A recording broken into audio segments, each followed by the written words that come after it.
Ce n'est pas la vie chère qui hérisse et sidère les colonies. Ce sont les médias de masse, à la solde du gouvernement, qui te mentent. Que ce soit en Kanaki ou en Martinique, les problématiques sont bien plus profondes, les problématiques sont bien plus complexes. La vie chère, c'est l'arbre qui cache la forêt de honte et de maltraitance vis-à-vis du peuple autochtone.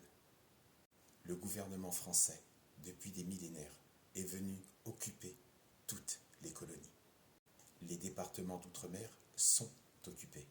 Les territoires d'outre-mer sont occupés.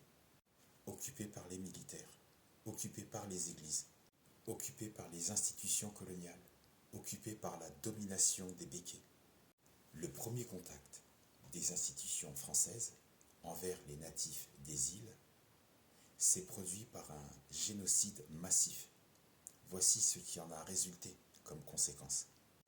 Ils n'ont pas buté la totalité, parce qu'il fallait organiser la traite négrière, au nom de leurs convictions et en leur foi en l'Église chrétienne, pour donner naissance au Code noir, en considérant que les peuples autochtones n'étaient que dalle, à leurs yeux, voire des objets dont on pouvait abuser.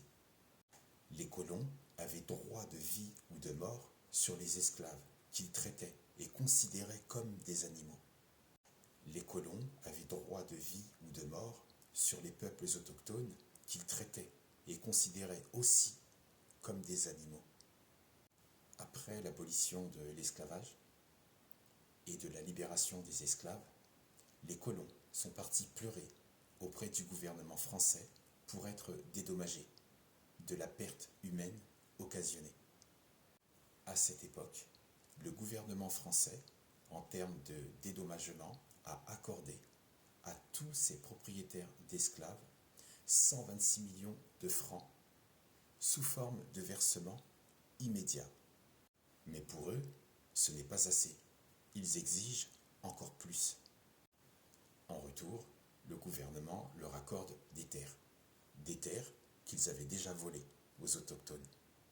Force est de constater que les colons, anciens propriétaires d'esclaves, savent comment s'y prendre pour se plaindre et sont doués pour chialer.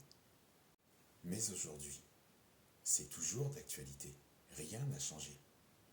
Même si peu de monde l'admet, c'est toujours présent. C'est juste pratiqué différemment.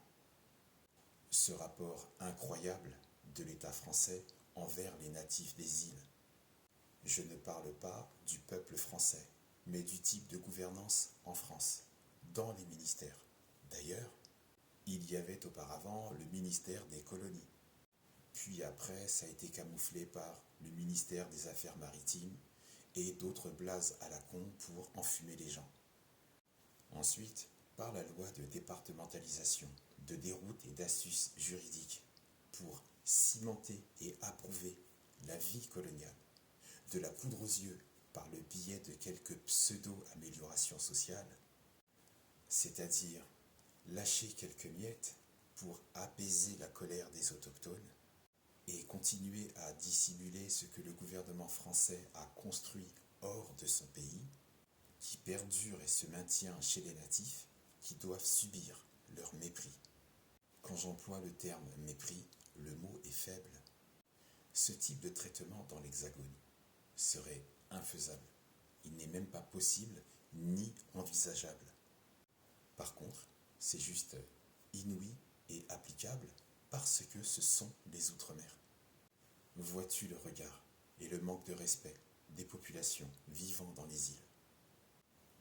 Un quart de ce qui se passe en Martinique ne serait même pas toléré en France.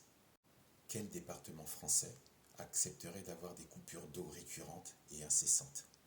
Quel département français accepterait de payer des œufs ou du sucre 6 à 8 fois plus cher que le prix véritable? Quel département français accepterait d'être empoisonné via des cultures agricoles au chlordécone? L'ensemble de la population française contesterait et résisterait. Elle trouverait ça insolite et monstrueux.